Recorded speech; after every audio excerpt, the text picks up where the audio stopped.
Hi guys, welcome to AVSR tech. ఈరోజు వీడియోలో topic ఏంటంటే మనం చాలా వస్తువులు రిపేర్ చేసుకోవడం, అలాగే గ్లాండింగ్ టెర్మినేషన్ అన్నిటి గురించి మాట్లాడుకున్నాం. కాకపోతే ఈరోజు వీడియోలో టాపిక్ మనం ఎలక్ట్రికల్ సేఫ్టీస్ అంటే ఫర్ ఎగ్జాంపుల్ మనం ఇండస్ట్రీస్లో వర్క్ చేసినప్పుడు ఎక్కువగా ఎలక్ట్రికల్ ప్రమాదాలు అనేవి ఎందుకు జరుగుతున్నాయి, జరగడానికి తగ్గట్టు కారణాలు ఏంటి, అవి జరగకుండా ఉండాలంటే మనం ఏం చేయాలి, అంటే అటువంటి ప్రమాదం నుంచి మనం తప్పించుకోవాలన్నా మనకి ఎటువంటి ఇంజరీ జరగకుండా ఉండాలంటే మనం ఏం చేయాలనే విషయాల గురించి ఈ వీడియోలో పిన్ టు పిన్ మాట్లాడుకుందాం. లాస్ట్ వరకు స్కిప్ చేయకుండా చూడండి.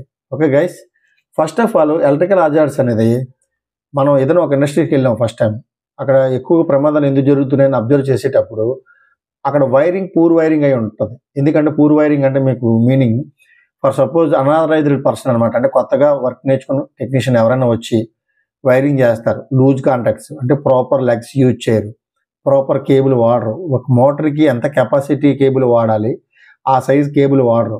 ఫర్ ఎగ్జాంపుల్ 6 స్క్వేర్ ఇవ్వాల్సిన ప్లేస్లోని 2.5 స్క్వేర్ వైర్ వాడతారు.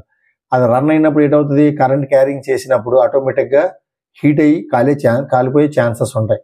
సో ఆ రకంగా కూడా ఎలక్ట్రికల్ ఫైర్ అనేది జరుగుతుంటుంది.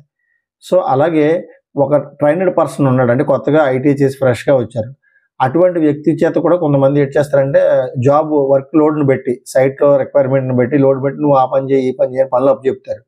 సో వాళ్ళకు కూడా తెలియదు పూర్తిగా, సో ఏదో ఫాస్ట్ చేసేస్తారు. అలాగే ఇక్కడ మన ఇండియాలో చాలా ఇండస్ట్రీస్లో చూశాను, మనం ఒక కేబుల్కి లెగ్ క్లింప్ చేయాలి అంటే ప్రాపర్ క్లింపింగ్ టూల్ వాడరు, హ్యామర్తో కొట్టేసి దాన్ని మొత్తమే బిగించేస్తారు. అదేటవుతుంది, లోడ్ తీసుకున్నప్పుడు ప్రాపర్ కాంటాక్ట్ అవ్వక హీట్ అయ్యి ఫైర్ అయ్యే ఛాన్సెస్ ఉంటాయి. ఇలా చాలా కారణాలు ఉన్నాయి. ఏదైనా ఒక ఎలక్ట్రికల్ ఫైర్ జరగాలన్నా, రేపు ఏదైనా యాక్సిడెంటల్గా ఏదైనా జరగాలన్నా మనం ఏదైనా ప్యానల్ పట్టుకుని చాక్ కొడుతుంది. ఎందుకు చాక్ కొడుతుంది, దానికి ప్రాపర్ ఎర్తింగ్ ఉండదు, ప్రాపర్ గ్లాండింగ్ ఉండదు. సో ఇటువంటి హజార్డ్స్ వల్ల మనకి ఎలక్ట్రికల్ తాలూకా రిస్క్ అనేది ఎక్కువగా జరుగుతుంటుంది. సో అందుకని ఏంటంటే మనం ఏదైనా కంపెనీలోకి వెళ్ళేటప్పుడు మన వంతు ప్రయత్నంగా మనకి ఫస్ట్ ఆఫ్ ఆల్ మనం ఎప్పుడైనా ఏదైనా వర్క్ చేసేటప్పుడు అక్కడ ఉన్నటువంటి రిస్క్ అసెస్మెంట్ ఏంటి అంటే ఏంటి, ఫర్ సపోజ్ ఒక దగ్గర పని చేయడానికి వెళ్ళారు, అంటే ఒక ప్యానల్కి కేబుల్ గ్లాండింగ్ అండ్ టెర్మినేషన్ చేయడానికి మీరు ఇండస్ట్రీలోకి వెళ్ళినప్పుడు ఆ చుట్టుపక్కల ఉన్నటువంటి అన్సేఫ్టీ ఐటమ్స్ ఏంటి ఉన్నాయని చూడాలి. అంటే ఫర్ ఎగ్జాంపుల్ ఏదైనా మన మీద ఫాల్ డౌన్ పైన పడేది ఏమైనా ఉన్నదా, లూజ్ యాక్సెసరీస్ ఏమైనా పైన కట్టారా, అంటే మనం పని చేస్తుంటాం, మనం పైన చూడం, బై ఛాన్స్ ఏదైనా గాలికి వచ్చి మీద పడిపోవచ్చు, ఆ రకంగా కూడా మనకి యాక్సిడెంట్ జరగవచ్చు. సో మనం ఉన్న ఏరియాలో లైటింగ్ ఉందా లేదా, మనం ఉన్న ఏరియాలో వెంటిలేషన్ ఉందా లేదా, ముందు అక్కడ ఉన్నటువంటి రిస్క్ ఫ్యాక్టర్ ఏంటి, అంటే మనం అక్కడ పనిచేస్తే సేఫ్గా పనిచేసి వాళ్ళు సేఫ్గా రాగలమా లేదా అన్న విషయాన్ని ముందు మనంగానే గమనించుకొని మనకు దానికి కావాల్సినటువంటి ఏర్పాట్లు మనం చేసుకోవాలి. ఫర్ ఎగ్జాంపుల్ ఒక ప్యానల్ టెర్మినేషన్ చేస్తున్నారు ఒక షిప్లోని, లేకపోతే ఒక కంపెనీలో, ఒక ఇండస్ట్రీలో చేసేటప్పుడు ఆ ఏరియాలో ప్రాపర్ లైటింగ్ ఉందా లేదా, అలాగే ఆ ప్యానల్కి సంబంధించినటువంటి ప్రాపర్ షెడ్యూల్, కేబుల్ షెడ్యూల్ కానీ లేకపోతే గ్లాండింగ్ షెడ్యూల్ కానీ కనెక్షన్ షెడ్యూల్ కానీ ఇవన్నీ ఉన్నాయా లేదా. సో ఉన్నప్పుడు ఆ డ్రాయింగ్తో కంపేర్ చేసుకొని ప్రతిదీ చెక్ చేయాలి. ఫర్ ఎగ్జాంపుల్ 3.5 kW మోటార్ అంటే 5 HP మోటార్ ఉంది, దానికి ఏ సైజ్ కేబుల్ లే చేశారు, బై ఛాన్స్ ఎవరో తెలియని అనాథరైజ్డ్ పర్సన్ ఏం చేస్తారంటే ఒక 6 స్క్వేర్ కేబుల్ వాడవలసిన ఏరియాలోని 2.5 స్క్వేర్ రన్ చేశాడు, షెడ్యూల్లోనే వచ్చేసి 6 స్క్వేర్ ఉంది, 3.5 core 6 square cable copper cable run చేయాలని ఉంది, కానీ అక్కడ 2.5 స్క్వేర్ కేబుల్ రన్ చేశారు. సో కేబుల్ నెంబరు అన్నీ ఈక్వల్ మ్యాచ్ అయ్యాయి, అంటే మనం బండగా ఒక కేబుల్ వచ్చింది, కేబుల్ నెంబర్ చూసుకున్నాం, కనెక్ట్ చేస్తాం. అలా కాకుండా బేసిక్ నాలెడ్జ్ మన దగ్గర ఉండాలి. ఒక కంపెనీలో పనిచేస్తానంటే ఒక ప్రొఫెషనల్ ఎలక్ట్రిషియన్ అంటే ఎలా ఉండాలంటే బేసిక్ నాలెడ్జ్ మన దగ్గర ఉండాలి. అంటే ఏంటి, దీని తాలూకు మోటార్ లోడ్ ఎంత డ్రాయింగ్లో పూర్తిగా మెన్షన్ చేసి ఉంటుంది పక్కగా కేబుల్ సైజుతో సహా. బై మిస్టేక్ కరెక్ట్గా చూడక, అంటే కొద్దిగా ఓవర్ కాన్ఫిడెన్స్లోని లేకపోతే సరిగా చూడక ఏటవుతుందంటే అక్కడ 6 స్క్వేర్ ప్లేస్లోని 2.5 స్క్వేర్ కేబుల్ వేసుకుంటారు. ఇలాంటి మిస్టేక్స్ నేను చాలా ఈ ఫీల్డ్లో ఫైండ్ అవుట్ చేశాను. సో ఆడు వేసాడు కదా మనం కేబుల్ కనెక్ట్ చేసేద్దాం అన్న ధోరణిలో మనం అప్పుడు పని చేయకూడదు. ఓకే, ఎందుకంటే ప్రాపర్గా దాని తాలూకా లోడ్ ఎంత, అంటే అలా చేయడం వల్ల మీకు నాలెడ్జ్ అనేది గెయిన్ అవుతుంది. ఫస్ట్ ఆఫ్ ఆల్ అలా చేయడం వల్ల మీకు నాలెడ్జ్ అనేది గెయిన్ అవుతుంది. ఎందుకంటే ఇక్కడ దీని కెపాసిటీ ఎంత, మోటార్ కెపాసిటీ ఎంత ఇక్కడ మెన్షన్ చేస్తారు. ఇక్కడ ఎంత 5 HP మోటార్, లేకపోతే 10 HP మోటార్, లేకపోతే 20 HP మోటార్. ఓకే, అంటే 20 HP మోటార్ని ఎంత కరెంటు తీసుకుంటుంది. ఆల్రెడీ నేను ఒక వీడియో చేశాను ఎంత HP మోటార్కి ఎంత కేబుల్ వాడాలనేది. సో అది చూస్తే మీకు అర్థమవుతుంది. అలాగే ప్రతిదీ కూడా మనకు తెలియాలి. తెలిసినప్పుడే మనం ప్రాపర్గా ఆ కేబుల్కి, అలాగే కేబుల్కి ఏ సైజు లెగ్లు వాడుతున్నాం, ప్రాపర్ సైజు లెగ్ వాడాలి. 6 అంటే 6 స్క్వేరే వాడాలి. రింగ్ టైప్ అయితే రింగ్ టైపే వాడాలి. 4K అయితే 4K వాడాలి. ఎందుకంటే అక్కడ ప్యానల్లో ఉన్నటువంటి అక్కడ అవకాశాన్ని బట్టి మనం ఆ లెగ్స్ యూజ్ చేయాలి. అలాగే ప్రాపర్ క్లింపింగ్ టూల్ వాడాలి. మస్ట్ అండ్ షుడ్ అది మర్చిపోకూడదు. ప్రాపర్ క్లింపింగ్ టూల్ వాడాలి. క్లింపింగ్ టూల్ లేదు కదని కటింగ్ ప్లేట్తో నొక్కో లేకపోతే సుత్తితో కొట్టో చేశారనుకోండి, అది 100% సేఫ్టీ జాబ్ అయితే కాదు. మీరు ఎప్పుడైనా సరే మనం అబ్రాడ్ వెళ్తే కనుక కంపల్సరీగా ఇవన్నీ అడుగుతారు.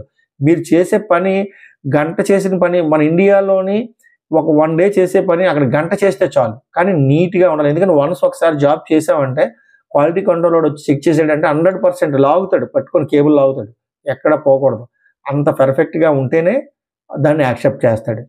ఓకే గైస్, అలాగే ప్రతిదీ అంటే ఫర్ సపోజ్ ప్రాపర్ కేబుల్ చూసుకున్నాం, అక్కడ టెర్మినేషన్ చేయడానికి ప్రాపర్ టూల్స్ మన దగ్గర ఏ టూల్స్ ఉన్నాయి, డ్యామేజ్ ఉన్నాయనుకోండి డ్యామేజ్ టూల్స్ రిటర్న్ చేసేయండి స్టోర్కి, కొత్త టూల్స్ తెచ్చుకోండి. అలాగే స్క్రూ డ్రైవర్ స్టార్ కానీ మైనస్ కానీ ఏది దేనికి వాడాలో దానికి, ఏ సైజ్ స్పానర్ అయితే ఆ సైజ్ స్పానరే. For suppose 10 mm nut bolt open చేయాలి లేకపోతే టైట్ చేయాలి, 10 కాకుండా అడ్జస్టబుల్ తీసుకొచ్చి అది హెడ్ డ్యామేజ్ అయిపోయి అలా వద్దు. మనం చేసే పని ఏదైనా సరే ప్రాపర్గా చేయాలి. ఇవన్నీ కూడా మనం ఏదైతే మనం ప్రాపర్ టూల్స్ వాడకుండా ప్రాపర్గా వర్క్ చేయకుండా ఉంటామో అవే బేసిక్గా కారణాలుగా ఏటవుతుందంటే హీట్ అయిన తర్వాత ఇప్పుడు చూడండి ఫార్మాసిటీస్లోని చాలా ఫైర్స్ అవుతున్నాయి. అంటే ఎలక్ట్రికల్ రీజన్ వల్ల అయ్యే ఫైర్స్ అన్నీ కూడా సేమ్ ఇదే. అంటే ఆ రోజు పని అయిపోయింది, అక్కడతోటి 4 మంత్స్ చెప్పాడు ఆ రోజుకి అయిపోవాలన్నట్టు చేస్తాం. అలా కాదు. అలా చేయడం వల్ల ఏటవుతుందంటే ఇటువంటి ప్రమాదాలు జరగడానికి ఆస్కారం ఉంటుంది. ఓకే గైస్, నెక్స్ట్ మనకి మన సేఫ్ సైడ్ అంటే మనం సేఫ్గా పనిచేసి రావాలి అంటే ఇందాక చెప్పినట్టు ఆ ఏరియాలో వెంటిలేషన్ అని అరేంజ్ చేసుకోవాలి, ప్రాపర్ టూల్స్ వాడాలి. అలాగే చేతికి హ్యాండ్ గ్లౌజెస్ వాడుకోవాలి. కంపల్సరీగా హ్యాండ్ గ్లౌజెస్ వాడి టెర్మినేషన్ చేసేటప్పుడు మనం స్కిన్ చేసేటప్పుడు నైఫ్ యూజ్ చేస్తాం. నైఫ్ యూజ్ చేసినప్పుడు మన చేతికి ఎటువంటి ఇంజరీ జరగకుండా ఉండడం కోసం కంపల్సరీగా మనం చేతికి హ్యాండ్ గ్లౌజెస్ అనేది వాడాలి. ఓకే, అలాగే రన్నింగ్లో ఉన్న ప్యానల్ దగ్గరికి వెళ్ళి మనం ఆపరేట్ చేసేటప్పుడు ఆ ప్యానల్కి ముందు ఒక రబ్బర్ ప్యాడ్ ఉందా లేదా అంటే మనం కంపల్సరీగా ప్రాపర్ టూల్స్ అనేసరికి అలాగే పీపీఈ కూడా వాడాలి. పీపీఈ అంటే పర్సనల్ ప్రొటెక్టివ్ ఎక్విప్మెంట్. అంటే మనం షూ వాడాలి, హ్యాండ్ గ్లౌజెస్ వాడాలి, అలాగే గాగుల్స్ వాడాలి. యాజ్ పర్ సైట్ రిక్వైర్మెంట్ని బట్టి హెల్మెట్ కూడా వాడాలి. మెరైన్లో అయితే కంపల్సరీగా హెల్మెట్ ఉండాలి. సో ఈ రకంగా ఆ సేఫ్టీస్ అన్ని తీసుకొని మనం ఒక రన్నింగ్లో ఉన్న ప్యానల్ దగ్గరికి వెళ్ళి ఒక మోటార్ ఆన్ చేయాలనుకుంటున్నాం. ఆన్ చేసేటప్పుడు కంపల్సరీగా మనం ఆ ప్యానల్ ముందు ఒక రబ్బర్ ప్యాడ్ ఉంటుంది. ఎందుకంటే మనకి గ్రౌండ్ అవ్వకుండా ఉండడం కోసం. సేఫ్టీ షూ ఉన్నా సరే రబ్బర్ ప్యాడ్ అనేది ఉంటుంది. ఉన్నదా లేదా అబ్జర్వ్ చేయాలి. లేదనుకోండి మీ ఫోర్మెన్కి చెప్పి అక్కడ ఆ రబ్బర్ మ్యాట్ అనేది వేయించాలి. అలాగే ఆ పక్కనే కంపల్సరీగా ఫైర్ ఎక్స్టింగ్విషర్స్ ఉన్నాయా లేదా అంటే ప్రతిదీ అంటే మీకు ప్రతిదీ పిన్ టు పిన్ తెలియాలి. ఫైర్ ఎక్స్టింగ్విషర్స్ ఉన్నాయా లేదా. ఫైర్ ఎక్స్టింగ్విషర్స్ మనం ఏటి వాడతాం, ఎలక్ట్రికల్ ఫైర్కి CO2 వాడతాం, తెలుసు కదా మీకు. CO2 వాడతాం, లేదని ఇలా ఉంటే DCP వాడతాం. ఈ రెండింటిని మనం అక్కడ ఆల్రెడీ వ్యాలిడ్ డేట్లో ఉన్నాయా లేదా, ఎవ్రీ 2 yearsకి అవి రీఫిల్ చేస్తుంటారు. బై ఛాన్స్ మనం అక్కడ పనిచేసే ఏరియాకి వెళ్ళేటప్పుడు మనం వెంటిలేషన్ ఎలా చూసుకుంటున్నామో అలాగే ఫైర్ ఎక్స్టింగ్విషర్స్ కూడా చూడాలి. ఎందుకంటే ఒక రన్నింగ్లో ఉన్న ప్యానల్ ఉంది, బై ఛాన్స్ ఆన్ చేయడానికి వెళ్ళేటప్పుడు ఏదైనా షార్ట్ సర్క్యూట్ అయిపోయి ఫైర్ అయ్యే ఛాన్స్ జరగవచ్చు. అందుకే ఎప్పుడైనా ఆన్ చేసేటప్పుడు కూడా మనం కొంత డిస్టెన్స్ మెయింటైన్ చేసి మనం దాన్ని ఆన్ చేయాలి. ఆన్ చేసిన బై ఛాన్స్ మనకు తెలియదు, ఎందుకంటే డోర్స్ అన్ని క్లోజ్లో ఉంటాయి. ఎప్పుడు రన్నింగ్లో ఉంది, నిన్న ఆన్ చేశాను కదా ఈరోజు కూడా ఆన్ చేస్తాను ఏమవుదు అని మనం ఓవర్ కాన్ఫిడెన్స్లోని మనకున్న వర్క్ లోడ్ని బట్టి మనం ఏం చేస్తామంటే వెళ్ళి సడన్గా ఆన్ చేస్తాం. ఆన్ చేయగల ఫైర్ అవుతుంది. ఫైర్ అయినట్టు మనం ఏది పానిక్ అయిపోయి పరిగెట్టి పారిపోవాల్సిన అవసరం లేదు. సో అక్కడ దగ్గరలో మన ఫైర్ ఎక్స్టింగ్విషర్స్ ఏమున్నాయి ఆ ఎక్స్టింగ్విషర్స్ తీసుకొని అంటే మనం ఏటి వాడాలి, ఎలక్ట్రికల్ ఫైర్ అనేసరికి ఏటి వాడాలి. సో అది అలాగే దాని ఇన్కమింగ్ ఏదైతే ఉందో ముందు ఇన్కమింగ్ సప్లైని ఆఫ్ చేసుకొని మన కంగారు పడుకో ప్రతిదీ ప్లాన్డ్గా చేసుకుంటే మీరు ఆ చిన్న ప్రమాదాన్ని చిన్నగా ఉన్నప్పుడే మీరు చేయగలిగితే కొన్ని లక్షల కోట్ల ఆస్తిని మీరు కాపాడిన వాళ్ళు అవుతారు. ఒక రిఫైనరీ ఉంది లేకపోతే ఒక కెమికల్ ఇండస్ట్రీ ఉంది. సో చిన్నది జరిగింది, మీరు కంగారు పడిపోకుండా ఎలక్ట్రికల్ సప్లైని ఆఫ్ చేసి ఇమీడియట్గా చేయగలిగారు అనుకోండి, ఆ ఫైర్ చిన్నదానిగా ఉన్నప్పుడే మీరు దాన్ని షార్ట్ అవుట్ చేయగలుగుతారు. ఓకే, అలాగే నెక్స్ట్ ఇప్పుడు మనకి ఏంటంటే ఎక్కువగా మనకి ఎలక్ట్రికల్ హజార్డ్స్ అనేది ఈ రకంగా అవుతుందన్నమాట. లైవ్ సర్క్యూట్స్ అంటే ఫర్ సపోజ్ ఎక్కడ లూజ్ కాంటాక్ట్స్ ఉన్నా లేకపోతే ఏదైనా లైవ్ కండక్ట్స్ దగ్గర ఏదైనా మెటల్ పార్ట్స్ అంటే ఏదైనా వాటి మీద పడిపోతే డ్యామేజ్ అయిపోయేటట్టు అవన్నీ కూడా పిన్ టు పిన్ మనం ప్రతిదీ మనం వర్క్ చేసే ఏరియాలోని ప్రతిదీ కూడా మనం అబ్జర్వ్ చేసుకుంటూ వెళ్ళాలి. ఎందుకంటే బై ఛాన్స్ కింద కేబుల్ ట్రే ఉంది, పైన ఏదో ఒక యాంగిల్ ఏదో టెంపరీగా ఏ లోడింగ్ కోసం దేనికో పెడతారు, ఆ పని అయిపోయింది వదిలేస్తాడు. అది ఏటవుతుంది, ఏ గాలికి ఎగిరి దాని మీద పడుతుంది. పడినప్పుడు ఆటోమేటిక్గా ఆ కేబుల్ అనేది డ్యామేజ్ అయిపోతుంది. డ్యామేజ్ అయిపోయి తప్పని షార్ట్ అయిపోయి ఫైర్ అయ్యే ఛాన్సెస్ అనేది జరుగుతుంటాయి. ఇండస్ట్రీస్లోని ఎలక్ట్రికల్ హజార్డ్స్ చెప్పాలంటే చాలా ఎక్కువ స్టోరీ ఉంది. ఎందుకంటే ప్రతి పిన్ టు పిన్ చూసుకోవాలి. అది అటు కంపెనీని సేఫ్ చేయడమే కాకుండా మనల్ని కూడా మనకి మనం సేఫ్ చేసుకోవాలి ఫస్ట్ ఆఫ్ ఆల్. ఓకే, నీకు చేతనైన కాడ నువ్వు చెయ్యలేదు, నువ్వు పానిక్ అయ్యావు అనుకుంటే ఇమీడియట్లీగా మీకు ప్రతి ఇండస్ట్రీలోకి వెళ్ళేటప్పుడు సేఫ్టీ ఆఫీసర్ చెప్తుంటారు, ఏదైనా ఫైర్ అయ్యింది అంటే ఇమీడియట్గా పక్కన ఉన్నటువంటి ఎంసీపీని ప్రెస్ చేసి దగ్గరలో ఉన్నటువంటి మాన్యువల్ కాల్ పాయింట్ దగ్గరలో ఉన్నటువంటి ఏదైతే పాయింట్ ఉందో ఆ పాయింట్ దగ్గరికి వెళ్ళిపోవాలి. ఫైర్ అలారం మోగుతుంది, అందరూ కూడా అక్కడికి వచ్చేస్తారు, ఫైర్ మ్యాన్స్ వచ్చి ఆఫ్ చేస్తారు. అది సెకండ్. ఫస్ట్ చిన్నటికి మనమే దాన్ని ఆపడానికి ప్రయత్నం అనేది చేయాలి. అలాగే కంపల్సరీగా మనం ఎలక్ట్రికల్ ప్యానల్స్ ఆపరేట్ చేసేటప్పుడు ఫస్ట్ ఆఫ్ ఆల్ మన ఐ ప్రొటెక్షన్ అంటే గాగుల్స్ అనేది కంపల్సరీగా మనం యూజ్ చేయాలి. ఏదైనా ఫైర్ అయిందంటే ఫస్ట్ ఆఫ్ ఆల్ మన కళ్ళు దెబ్బ పాడవకుండా, కళ్ళుకి ఎటువంటి ఎఫెక్ట్ జరగకుండా ఉండాలంటే కంపల్సరీగా మనం ఐ ప్రొటెక్షన్ అనేది వాడాలి. సో అలాగే మనం హైట్లో వర్క్ చేస్తున్నాం అంటే ఎలక్ట్రికల్ వర్క్ లైవ్లో చేయొచ్చు, లేకపోతే మామూలుగా ఏది చేసినప్పటికీ కూడా మన హైట్లో వర్క్ చేసేటప్పుడు అంటే అబౌట్ 2 మీటర్ కంపల్సరీగా సేఫ్టీ హార్నెస్ అనేది యూజ్ చేయాలి. అలాగే ప్రాపర్ స్కఫోల్డింగ్ అయితే స్కఫోల్డింగ్, ల్యాడర్ అయితే ల్యాడర్ యూజ్ చేసేటప్పుడు మస్ట్ అండ్ షుడ్ ఒక హెల్పర్ అనేది మనం పెట్టుకోవాలి. ఎందుకంటే ల్యాడర్ హోల్డ్ చేసి మనం పైకి వెళ్ళి పనిచేస్తాం కాబట్టి. అలాగే చిన్నదైతే ల్యాడర్ 2 మీటర్ అబోవ్ అయితే కంపల్సరీగా స్కఫోల్డింగ్ వాడి మనం సేఫ్టీ హార్నెస్ అనేది యూజ్ చేయాలి.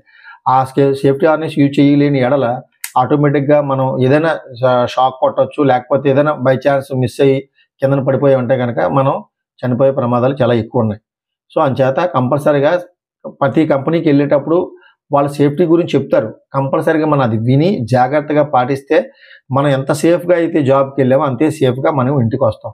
మన కోసం మన ఫ్యామిలీ ఎదురు చూస్తుంటుంది. సో మనం ఎప్పుడూ జాబ్ విషయంలో మాత్రం నెగ్లెక్ట్ చేయకూడదు. మనం జాబ్ చేసామంటే జాబ్ మీదే కాన్సన్ట్రేషన్ ఉండాలి. ఓకే, అలాగే మనకి హ్యాండ్ ప్రొటెక్షన్స్ అంటే మనం ఫర్ సపోజ్ ఏబీ స్విచ్ తెలుసు కదా మీకు, బయట ట్రాన్స్ఫార్మర్కి ముందు ఉంటుంది AB switch, air break switch అంటాం.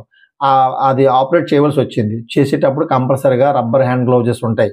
దాని మీద రేటింగ్ ఉంటుంది చూడండి. ఫర్ ఎగ్జాంపుల్ మనం 11 kV ఎక్కువ ఆపరేట్ చేస్తుంటాం. ఇక్కడ 11 kV ఆపరేట్ చేసేటప్పుడు 11 kV కానీ 33 kV కానీ హ్యాండ్ గ్లౌజెస్ ఉంటాయి. పక్క ఆథరైజ్డ్ ఐఎస్ఏ స్టాండర్డ్ ఉంటుంది, ఐఎస్ఏ స్టాండర్డ్ 47701991 అలాగా. ఆ హ్యాండ్ గ్లౌజెస్ని యూజ్ చేసి మనం కంపల్సరీ ఆపరేట్ చేయాలి. మనం ఎటువంటి రిస్క్ తీసుకోవాలి, ఎందుకంటే అది హెచ్టీ. ఎల్టీ అయితే షాక్ కొడితే పడిపోతాం, హెచ్టీ అయితే ఇంకా అక్కడే ఉండిపోతాం. సో కంపల్సరీగా హ్యాండ్ గ్లౌజ్ యూజ్ చేసే ఏబీ స్విచ్ని ఆపరేట్ చేయాలి. అలాగే మన సేఫ్టీ ఈ ప్రాపర్ పీపీ ఎలాగే ఉంటుంది, ఎలాగున్నా సరే అది హ్యాండిల్ చేసేటప్పుడు మాత్రం పక్కగా ప్రతిదీ చూసుకోవాలి. ఎక్కడైనా ఆ లైన్స్ మీద ఏదైనా చెట్టు తలకు కొమ్మలు ఉన్నాయా ఏంటని ప్రతిదీ అబ్జర్వ్ చేసుకొని మన సుపీరియర్కి మనం ఇన్ఫార్మ్ చేయాలి. అది మన బాధ్యత. ఎందుకంటే ఎలక్ట్రికల్ ఒక కంపెనీలో మనం పనిచేస్తున్నాం అంటే పిన్ టు పిన్ ప్రతిదీ కూడా సేఫ్టీ ఐటమ్స్ అనేది మనం చూసి చెప్పే బాధ్యత మనకు ఉంది. ఓకే గైస్, అలాగే మరిన్ని విషయాలు ఇంకా సేఫ్టీ విషయాలు నేను మా తర్వాత వీడియోలో చెప్తాను. వీడియో లెంత్ అయిపోతుంది కాబట్టి నేను తగ్గిస్తున్నాను. ఇంకా ఏమైనా మీకు ఏమైనా డౌట్స్ ఉంటే కామెంట్ రూపంలో తెలియజేయండి. ఈ వీడియో నచ్చితే షేర్ చేయండి, లైక్ చేయండి. Thank you guys.